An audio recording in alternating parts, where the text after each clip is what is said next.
is, folks. Crack the nut and kick some butt. It's time for Event or Else, the comic book show where I go through most every major Marvel and DC event, one issue at a time, one episode at a time, because if I don't, then the Martians win. Is that what you want?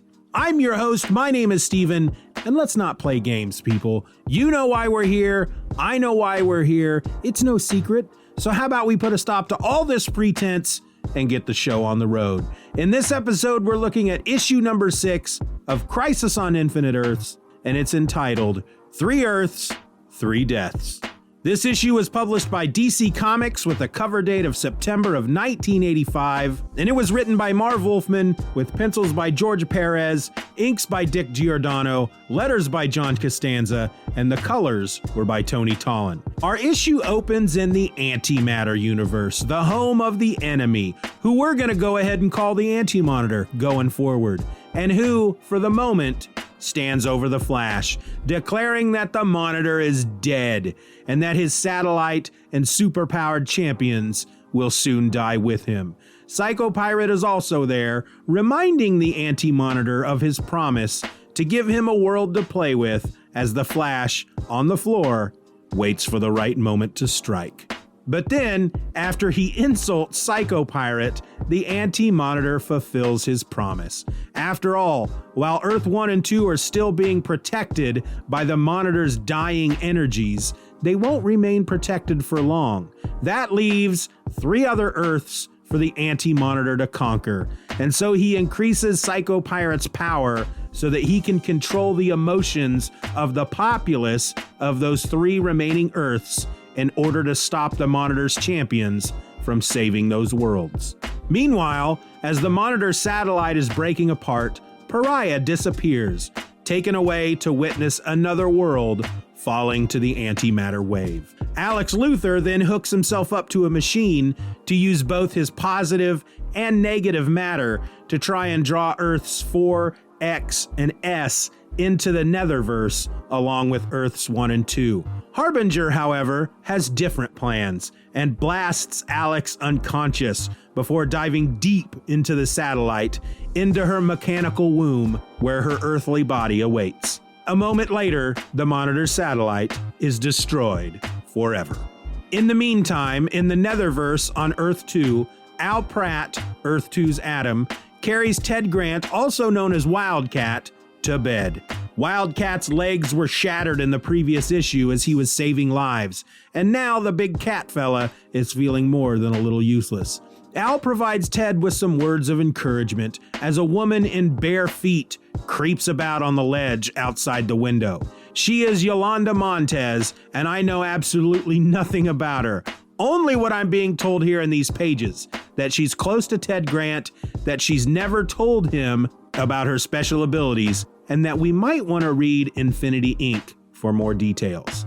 Elsewhere on Earth 1, as Lex Luthor flees from Superman following an encounter in Superman number 413, he is suddenly beamed aboard Brainiac's ship, where Brainiac offers to make the both of them rulers of the universe. Meanwhile, on Earth X, the team of Steel, Northwind, Starfire, Dr. Light, and the Hawkman of Earth 2 arrive for their mission, given to them by Alex Luthor in the previous issue. They find themselves suddenly faced with not only the antimatter wall rolling their way, but a giant figure of Harbinger can be seen within the antimatter wall, and the population of the city are running directly toward it. But when our heroes attempt to intervene, to try to save the people headed for certain death, they are stopped by this Earth's premier super team, the Freedom Fighters.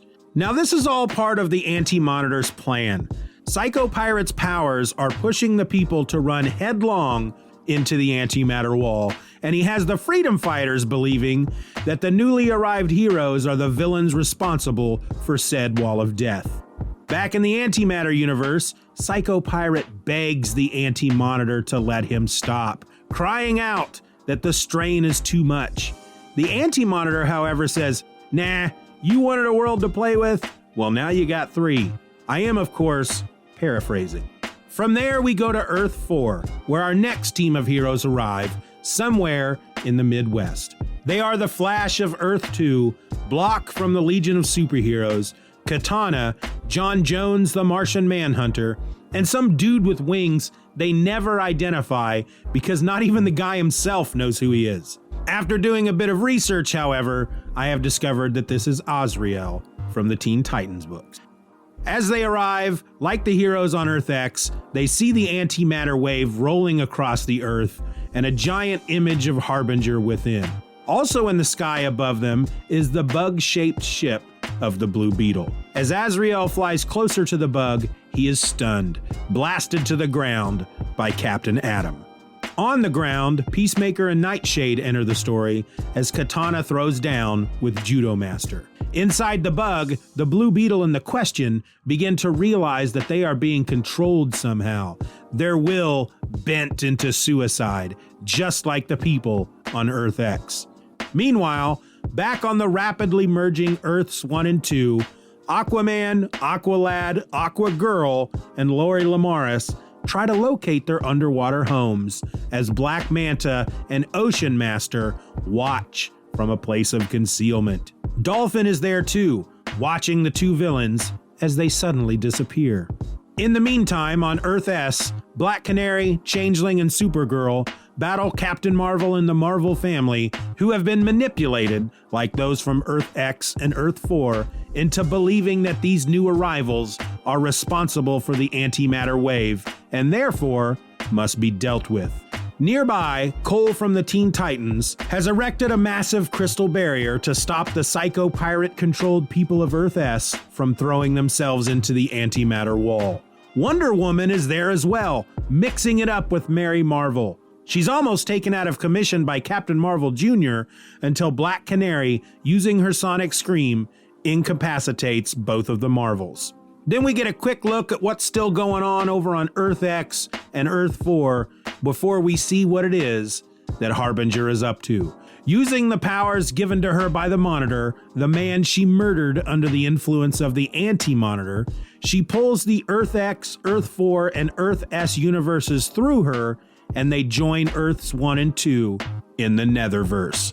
With that complete, she is Harbinger no more, and as Lila, she finds herself on a rock with Alex Luthor floating in space. The 5 remaining universes have been saved, for now. The vibrations that separate them are slowing down, and soon the 5 universes will merge, and that event will destroy them. Meanwhile, on Earth 2, Power Girl, Green Lantern, and Johnny Quick chase down the villains Star Sapphire, Deathbolt, and Perdegaton, only to watch them vanish in thin air, which only begs the question, why are all the villains suddenly disappearing? We won't get an answer in this issue, however, for as the issue ends, Lila reminds Alex that he has a destiny to fulfill, and back on Earth 2, Yolanda Montez takes to the rooftops as the new Wildcat. And with that, it's time for the top 3 things to dwell on. The top 3 things to dwell on are 3 moments or aspects of the book that I feel need to be given just a bit more thought. Funny or sad, epic or dumb, I'm still going to talk about them. Thing to dwell on number 3, who is Yolanda Montez? Yolanda is a character that first appeared in Infinity Inc. number 12, which had a cover date of March 1985. And according to DCFandom.com, Yolanda Montez's mother, Maria, was experimented on by the insane Dr. Love. Dr. Love? Hold on a second. Seriously, Dr. Love? They call me Dr. Love. They call me Dr. Love. Okay. All right. Whatever. Let me start again. Yolanda Montez's mother, Maria, was experimented on by the insane Dr. Love while she was pregnant. But unlike his other test subjects, including Maria's sister, Love lost track of Maria and her family when they moved from Mexico to the U.S. to be with Maria's husband, the boxer, Mahler Montez. When Yolanda Montez was born, her godfather was another boxer, Ted Grant, who was also the superhero Wildcat.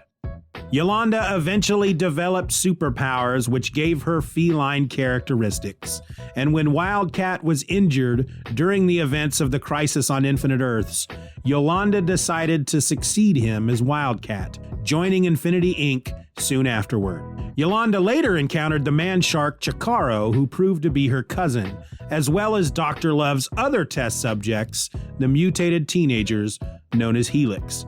Wildcat 2 remained with Infinity Inc. until the team disbanded and was later killed while battling Eclipso as a member of the Shadow Fighters. And now you know. That is, in case you wanted to know. Thing to dwell on number 2, Wonder Woman does stuff. You've probably noticed that I've been making a big deal out of the fact that Wonder Woman has been almost completely absent from this event, going back to issue number 1. And frankly, we haven't seen much of Batman or Superman either. I just find it odd, considering that in the DC Comics of today, the 3 heroes are considered the holy freaking trinity of DC, and they're typically front and center when it comes to major storylines that affect the entire DC universe. But Wonder Woman has had even less to do in this event so far than the others have. That is until this issue number 6, where we see her fight Mary Marvel and have her in the book for a total of 6 panels. You know, come to think of it, Superman and Batman weren't in this issue at all. Go Wonder Woman! Thing to dwell on number 1, celebrate George Perez. George Perez, who just 3 years ago announced his retirement from comics, posted over on his Facebook this past December that he has stage 3 pancreatic cancer, and the doctors have given him 6 months to a year to live. Quote, "I am already arranging with my art agent to refund the money paid for sketches that I can no longer finish.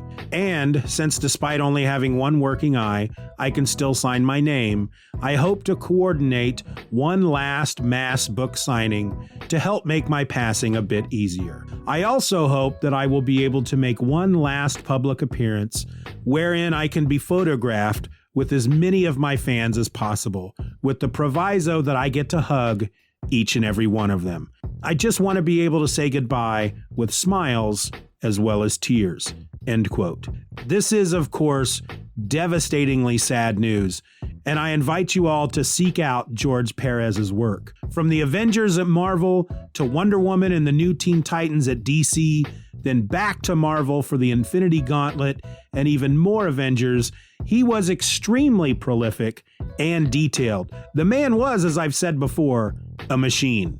And so, for Event or Else, to celebrate just a fraction of what George Perez has given us over the years, I wanted to take just a little bit of time here in this episode to revisit some of my favorite pages from Crisis on Infinite Earths and to view those that we haven't seen yet, just so that we can all bask in the beautiful, jaw-dropping visuals that Perez has gifted us just in these 12 issues alone.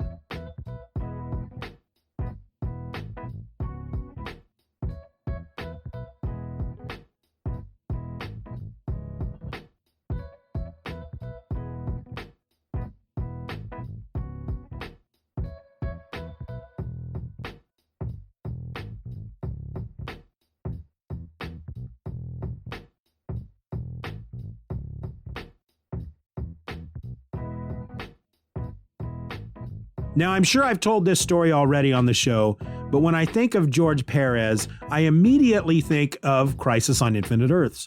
If only because over a decade ago, I picked up a trade paperback collection of the series at a local comic book store, and my son, who was just a toddler in those days, found me reading the book and wanted to have a look for himself. He couldn't read yet by this point, but the boy was just entranced by the visuals that George Perez had put down on the page. In fact, I ended up just giving him the book, and he would just sit and pore over it page by page, marveling at the massive amount of colorful heroes and villains that were to be found within. Thank you, George Perez, for what you have brought into this world. We will forever be in your debt. And with that, I really have nothing left to say except join me right back here next time for issue number 7 of Crisis on Infinite Earths, Beyond the Silent Night. Until then, try to be nice to each other.